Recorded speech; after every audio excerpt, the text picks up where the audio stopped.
Hi friends केमन आछो तोमरा सबाई। आशा करी तोमरा सबाई खूब भालो आछो।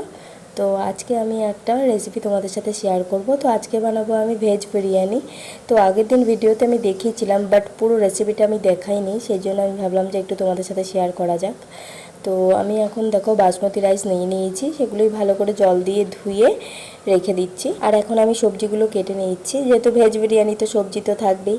তো এখন আমি ফুলকপিগুলো কেটে নিচ্ছি। ফুলকপি, গাজর, আলু, বিনস, ক্যাপসিকাম, তোমরা যে যেরকম সবজি দিতে চাও তো দিতে পারো। তো আমি এগুলো দিয়েই বানাই আর কি। ভেজ বিরিয়ানির মধ্যে এই ধরনের সবজিগুলোই অ্যাড করি, আর কাজু কিশমিশ তো থাকেই। তো এখন আমি সবজিগুলোকে কেটে ভালো করে জল দিয়ে ধুয়ে নেব। আর এখন মটরশুঁটিগুলো ধুয়ে ভাতের মধ্যে চালের মধ্যে দিয়ে দিচ্ছি। চালটা অনেকক্ষণ আগে থেকেই ভেজানো ছিল। আর এখানে আমি ফুলকপিগুলো জলে ভাপাতে দিয়ে দিয়েছি, সিদ্ধ হতে দিয়ে দিয়েছি।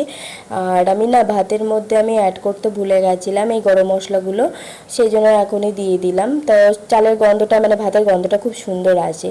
তো বড় একটা এলাচ ছিল, তো ওটা দিয়েছি। আর যেগুলো হয় গরম মশলার মধ্যে সেগুলো অ্যাড করে দিয়েছি। আর এখানে দেখো পনিরগুলো আমি ঘরেই তৈরি করে নিয়েছি। তো পনিরগুলো আমি সারা রাত এরকম জলে ভিজিয়ে রেখে দিয়েছিলাম, মানে ছানার জলে ভিজিয়ে রেখে দিয়েছিলাম। আর এখন দেখো সব সবজি কাটা রেডি, আর সব সবজিগুলো একটা থালায় একসাথে এভাবে সাজিয়ে নিয়েছি। আর এখন আমি টমেটোগুলো কেটে নিচ্ছি। তো এখানে টমেটো, আদা, লঙ্কা এই কটা জিনিসই অ্যাড করব, যেহেতু ভেজ বিরিয়ানি। এখানে তো পেঁয়াজ রসুন দেওয়া যাবে না। ভেজ বলতে আমি পিওর ভেজের কথাই বলছি। অনেকে পেঁয়াজ রসুন ভেজের মধ্যে নেয়, মানে অ্যাড করে। তো যারা খেতে চাও তো খেতে পারো, যেহেতু আমি এটা ঠাকুরের ভোগে লাগাচ্ছি তো পেঁয়াজ রসুন আমি দিচ্ছি না। তো এখানে টমেটো, আদা আর লঙ্কাই আমি অ্যাড করছি, আর কিছু দিচ্ছি না। আর এখানে ভাতটা আমার হয়ে গেছে। আর ভাতের ঢাকনাটা না পুরোটা দিয়ে রাখছি না, তো একটু সাইড করে রাখছি। আর এখানে দেখো মশলাটা রেডি করছি। আর এখন টক দই দিয়ে দিলাম একটু। টক দই দিয়ে এবার মশলাটাকে পেস্ট করে রেডি করে রেখে দেবো। আর আমি না এই মশলাটার মধ্যে লঙ্কা অ্যাড করিনি, তোমরা হয়তো লক্ষ্য করেছো, কেননা আমার মেয়ে ছোটো বলেও খেতে পারে না, সেই কারণে আমি আর লঙ্কাটা অ্যাড করিনি। আর এখন দেখো কড়াই গরম হয়ে গেছে। তো এখন আমি ঘি দিয়ে দেবো কড়াইতে। ঘি দিয়ে তারপরে একে একে সব সবজিগুলো ভেজে নেব। মানে পুরোপুরি ঘিয়ের উপরেই করার চেষ্টা করি, তো খুব সুন্দর একটা গন্ধ আছে। তো যারা বেশি ঘি খেতে পছন্দ করো না তারা একটু সাদা তেল অ্যাড করে দেবে। তো ঘিটা গরম হয়ে গেছে, কড়াইতে এখন আলু আর ফুলকপিটা দিয়ে দেবো। আলু ফুলকপি ভাজা হয়ে গেলে তো একে একে সব পরপর ভেজে নেব। আর তোমরা যারা নিরামিষ খেতে একদমই পছন্দ করো না তারা একবার আমার এই ভেজ বিরিয়ানি রেসিপিটা ট্রাই করে দেখো, তো একবার খেলে তোমরা বারবার খেতে চাইবে। তো দেখো আলু আর ফুলকপিটা ভাজা প্রায় হয়ে এসছে। তো একটু লাল লাল করে ভাজবে তো ভালো হবে। আর এখন দেখো একটু অফ সিজনের ফুলকপি তো একটু ভালো করে ভাপিয়ে নেবে, তা নাহলে একটু শক্ত শক্ত হয়ে যায়। আর এখন আমি পনিরটা ভেজে নেব। আর পনিরটা যেহেতু ঘরের তৈরি সেহেতু অত বেশি নাড়াচাড়া করার দরকার নেই, একটু হালকা হাতে ফ্রাই করবে। তো বেশি লাল লাল করে ভাজার দরকার নেই। আলু ফুলকপি যেমন বেশি লাল লাল করে ভাজলাম, কিন্তু পনিরটা অত বেশি লাল লাল করে ভেজো না, তাহলে শক্ত হয়ে যাবে, তো ভালো লাগবে না, আরও বেশি ড্রাই হয়ে যাবে, তো খেতে ভালো লাগবে না। তো পনিরটা এখানে আমার ভাজা হয়ে গেছে। এরপরে আমি গাজর আর বিনসটা দিয়ে দেবো। তো আমার ঘরে যেহেতু ক্যাপসিকাম ছিল না সেই জন্য আমি ক্যাপসিকামটা অ্যাড করতে পারিনি। তো ভেজ বিরিয়ানিতে অনেকেই ক্যাপসিকাম দেয়, আমিও দিই, বাট আমি অ্যাড করতে সেই জন্যই পারিনি। তোমাদের ঘরে যদি থাকে তোমরা অ্যাড করতে পারো। তো এখানে গাজর আর বিনসটা ভাজা হয়ে গেলে তো এর মধ্যে আমি কাজু কিশমিশটা অ্যাড করব। তো কাজুগুলো একটু দুফালি করে নিচ্ছি।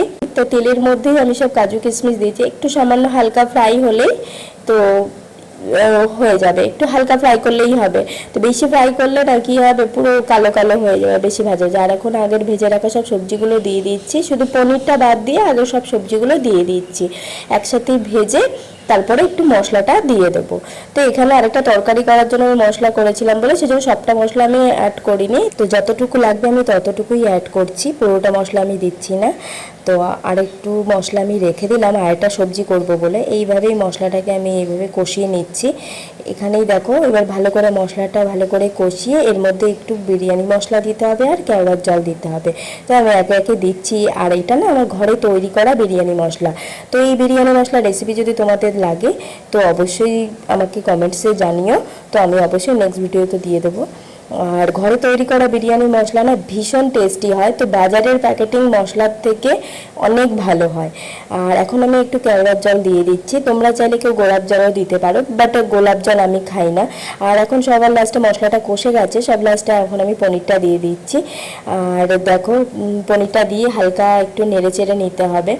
তো এই সবজিটা রেডি হয়ে গেছে, আর এখন ভাতটা এখন তার উপর দিয়ে আমি সাজিয়ে দেবো। তো ভাতটা আমি একসাথে পুরোটা ভাত আমি দেবো না, তো অর্ধেকটা ভাত দিচ্ছি, তারপরে আমি আবার অর্ধেকটা ভাত দেবো। আর অনেকে কি করে লেয়ারে লেয়ারে সবজিগুলো সাজিয়ে দেয়, তো আমি এখানে লেয়ারে লেয়ারে দিচ্ছি না, আমি একেবারে নিচেই সবজিগুলো রইলো। আবার দেখো উপরে ভাতের উপরে একটু বিরিয়ানি মশলা দেবো, আর একটু নুন, চিনি আর ঘি এগুলো দিয়েই ছড়িয়ে দেবো। আর সব লাস্টে দুধের মধ্যে কেওড়ার জল, মিঠা আতর এগুলো দিয়ে সবার লাস্টে দেবো এটা। তো দেখে নাও একের পর এক। আর কেওড়ার জল আর মিঠা আতরই দেবো। তো আমি না রোজ ওয়াটার একদমই মানে গন্ধটাই আমার সহ্য হয় না, তোমরা যদি চাও তো ইউজ করতেই পারো, বাট আমার একদম সহ্য হয় না, সেই জন্য আমি ইউজ করি না বিরিয়ানিতে। তো এইভাবে বিরিয়ানি বানালে না মানে মাছ মাংসর স্বাদকেও সিরিয়াসলি হার মানায়। মানে যারা একদমই ননভেজ খেতে পারো না তারা তো খাবেই, বাট যারা ননভেজ ছাড়াও কিছু খেতে ইচ্ছে করে না তারা এইভাবে একবার ভেজ বিরিয়ানি ট্রাই করে দেখো, পেঁয়াজ রসুনও দেবে না, খুব সুন্দর টেস্টি হয়। তো এই দেখো আমি দুধের মধ্যে কেওড়ার জল আর মিঠা আতর দিয়ে দিয়েছিলাম, ওই যে দুধ গোলা জলটাই আমি একটু দিয়ে দিচ্ছি, জল জল বলে ফেলছি বারবার করে। তো আমি মিঠা আতরটা আমি আগে থেকে আমি দুধের মধ্যে দিইনি, তো মিঠা আতরের কৌটোয় না একটুখানি জাস্ট পড়েছিল, তাই বারবার করে ঝাঁকিয়ে ঝাঁকিয়ে দিচ্ছিলাম। এইভাবেই চাপা দিয়ে দিলাম। আর সামনে তো আমার মানে ভারী কিছু জিনিস পাইনি, সেই জন্য আমি না এই কুকারটাকেই উপরে চড়িয়ে দিয়েছি, আমার যে ভারী রয়েছে সেই জন্য আমি ওটাই দিয়ে যাই।